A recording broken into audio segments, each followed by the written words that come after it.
Hello everybody, today I will be talking about Middle-earth Shadow of War and my opinion on it. I'm just going to state my overall opinion on it. I love it. I love every second about it. Almost every character is beautiful, well crafted, and a blast to read up on and play a mission with.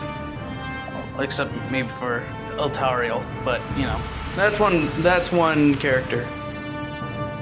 And considering I've had access recently, or I bought the DLCs for all the DLCs for this just recently, I figured this would actually be a good time to go ahead and say this. Now, before I continue, I must say I did not complete the Blade of Galadriel DLC yet. I'm not. The lip syncing was so bad at the first mission that I just couldn't. I do love Baranor's DLC though. That I absolutely love. It is a great DLC. 9 out of 10.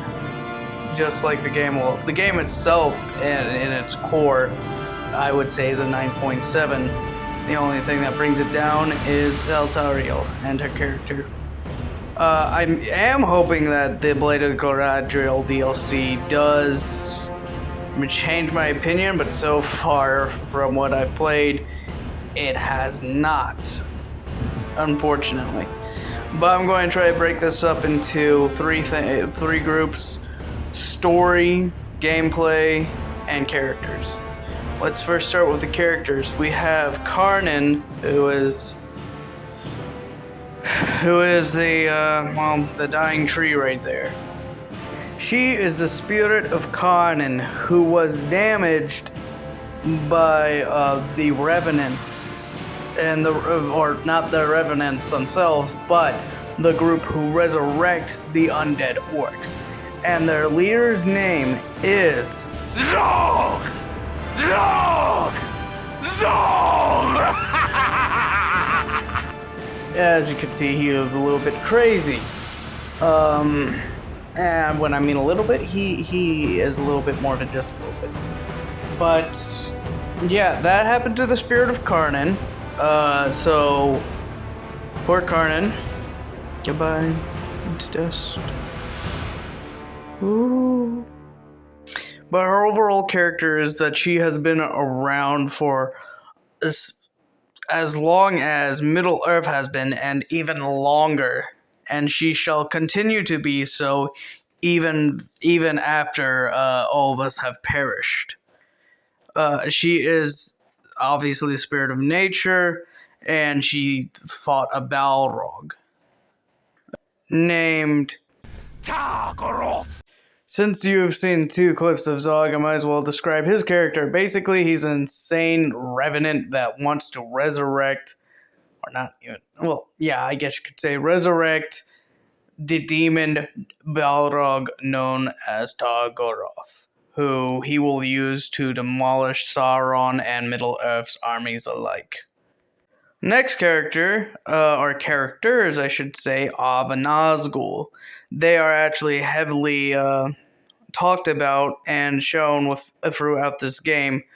The Helm Hammerhand, the person who had created Helm's Deep, his daughter got captured or not necessarily captured, but he was almost killed. But whenever he got there, he killed everyone, including his own daughter. Suladon, he was a mighty general who was not befelled necessarily, but taken control over by Sauron in his fair form, which the fair form is his elf form. And then we have Isildur, who, well, if you watch the movies, you already know all about the guy with plot armor that survived Sauron, who didn't even end up surviving Sauron. Yeah, this is the Circle of Men.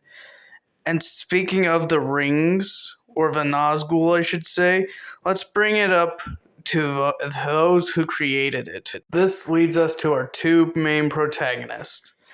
Celebrimbor, who you can also see later as an antagonist, and Talion. Celebrimbor, an elf from the Second Age, he was the one who was tricked by Sauron to create all the rings. 9 for men, I think it's 7 for elves, 4 for dwarves, something. Anyway, I need to catch up on that again. But he created the rings. He tried to fight back against Sauron. It failed. He then later got bound together with Talion, a ranger of the Black Gate, who watched his own family get slaughtered in front of him. They both had their families slaughtered in front of them, which, history repeats itself. But Celebrimbor and Talion are fighting together in order to take control of all of Middle-earth. Baranor is a normal human who was at Minas Morgul before it became Minas Morgul, which was Minas Ithil. He actually became a wanderer, I guess you could say, after the fall of Minas Ithil, looking for a new home for him in Idril and the rest of the Gondorians.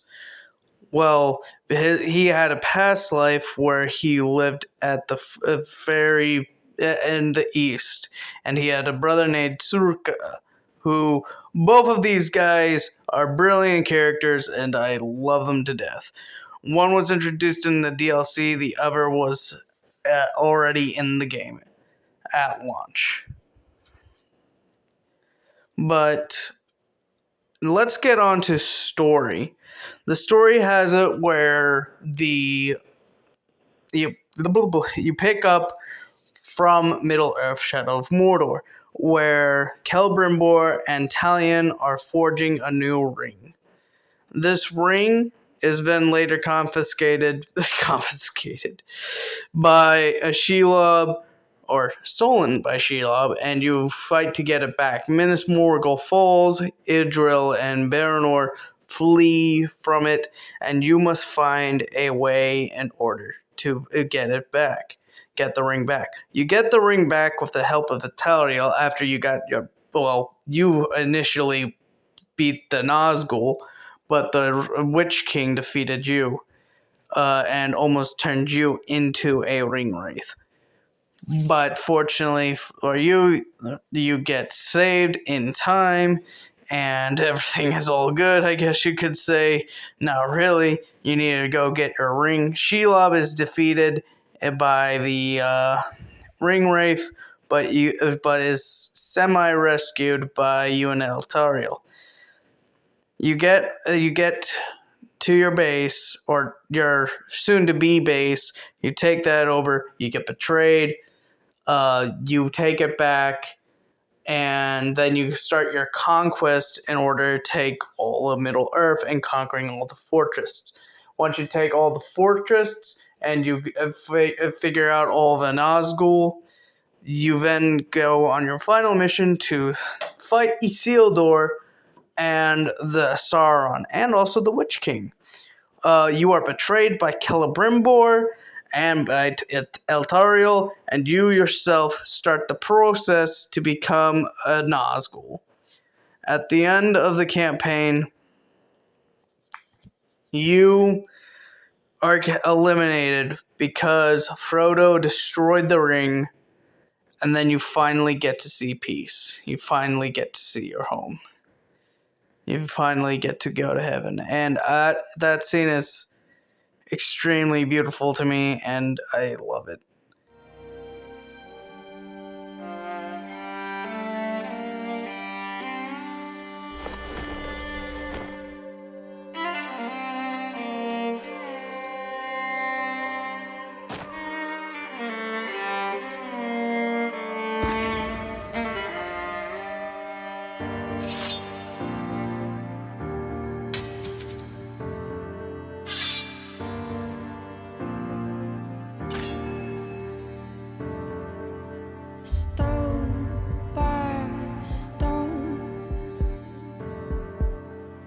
wrecked, crushed, fallen. Beauty burned, erased, but not forgotten. So, as you can see, I do think this story is very well written. I do like the characters and the plot. But now let's get on to the juicy stuff of the game. Besides, well, obviously the story's well done, but let's get on to the gameplay, which includes the actually pretty famous Nemesis system.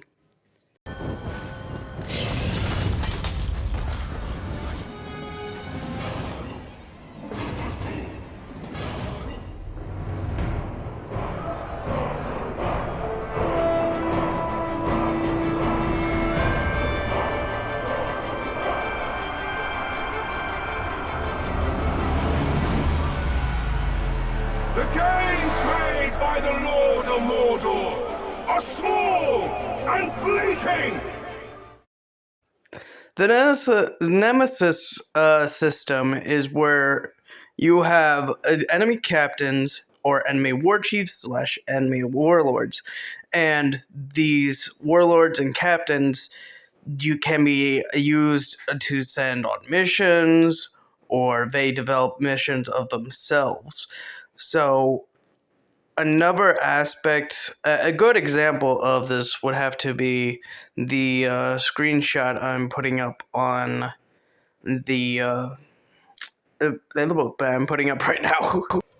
This system allows for unique missions and combat experiences. For example, if I want to read up on enemies' of strengths and weaknesses, it allows me to do that. It allows me to look up their strengths and weaknesses by finding and interrogating worms. You can always have their strengths revealed before you meet or before you interrogate a worm, but you'll never have their weaknesses until you have. But whenever you do find their weaknesses, you can either use it to destroy, kill, or dominate your opponents. Another fun aspect of the Nemesis system would have to be the conquests. The conquest missions are basically where you either defend or take a fort. And these forts there are like 5 forts in total, and each fort has a set number, or not a set number of war chiefs, but you can only get a certain amount of war chiefs to govern over the fortress. And then you also have the overlord that you have to worry about, that oversees the entirety of the fortress and the region. Now, if you do get the DLC, you do get one extra of the DLC Desolation of Mordor. You do get one extra fortress that you can take and have an army there. And I enjoy that place because it's like it's a deserty area. So now we have a desert, snow, lava, nature, mountain, and then Nazgul infested regions. So it's all pretty cool, and each is a unique individual location that really feels like its own world, I guess you could say. Another cool aspect of the Nemesis system is the War Chief missions and other missions that are unique to that area. And it's not necessarily unique because you can redo them. Eventually, if you get another War Chief there, you can redo that mission to take down that war chief. But from what I've seen, it only allows for one of that type of mission to be in that area at that present. It only allows one to be there at a time, essentially. Another unique thing is you can actually send in Uruks to Uruk captains that you have dominated in order to infiltrate the war chief or the overlord, and that way you can actually have them take down either help you take down either the Overlord or help you take down the War Chiefs. Now, the War Chiefs, if you take them down, you can actually send a Uru captain to infiltrate that, and then once they're infiltrated, they will actually blow apart the walls of the fortress itself to assist you in your campaign. So I really think that is really cool. Now, let's get on to basic gameplay, since the Nemesis system is a lot. And so I want to talk about the core of the game itself. Shadow of War has it where, in order for you not to get bored of just slaying countless hordes of orcs and going through the Nemesis system, which the Nemesis system doesn't get boring, but if you want to do something else, you can go around and find collectibles, which you can use to nab you some cool stuff, like a perk or a good bit of history. There are no dwarves in Mordor. At first glance, this land would seem to suit them. Plenty of stone for carving and ore veins to mine. This shield belonged to a dwarf from another age who did come to Mordor, though not as a craftsman nor a miner. Now that Minas Ithil no longer contains the orcs within Mordor, the dwarves will have to put down chisel and hammer and pick up their shields once more. Now, more on the combat and preparation style, you have a huge skill tree. Well, and maybe not as vast as Skyrim's in scale. It still provides enough skills in order to make it worthwhile. And you have an inventory system which you can use to upgrade your weapons, change your weapons, have set runes which do certain abilities and stuff or certain effects on them, and in order to fully flesh out the way you want to play and how fast you want to destroy, dominate, or control your opponents. The base system,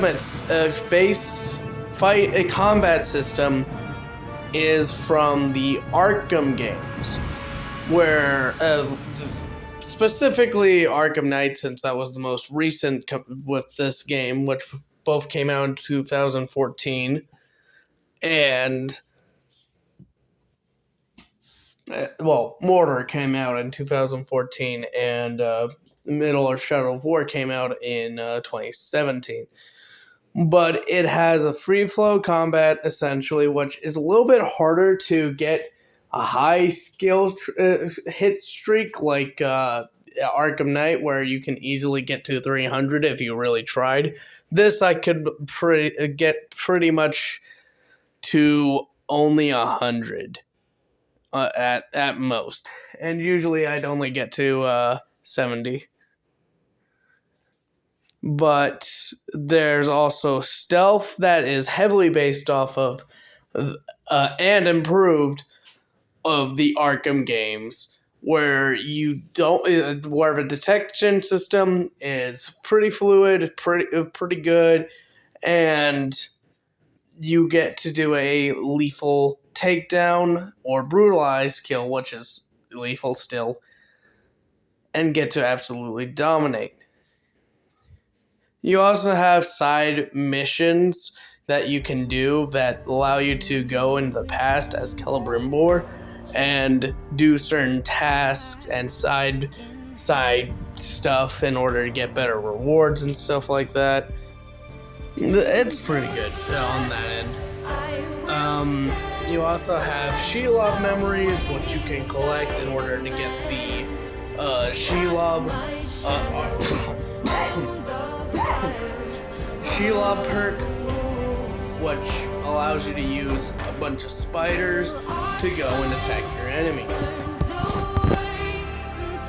And, well, this game didn't initially get a good rap because it had a store in a single player, which is pretty atrocious. it is a really well-rounded game, and I hope to see something like this in the future. Now, unfortunately, the Nemesis system is not available for use by other companies, which is very unfortunate. Is one of the better systems, but I'll link a video to that in the description that explains the Nemesis system in greater detail than this video. But overall, my opinion remains the same about Shadow of War. I love it. It's one of my favorite games. You should definitely try it and just give it your all. It's one of the best games I've played on the Xbox One. Thank you for staying with me for all this time, considering how long I've been absent. But this video is finally posted, and I'll be able to get back to my Halo Infinite video after depression of losing everything. But I'm back.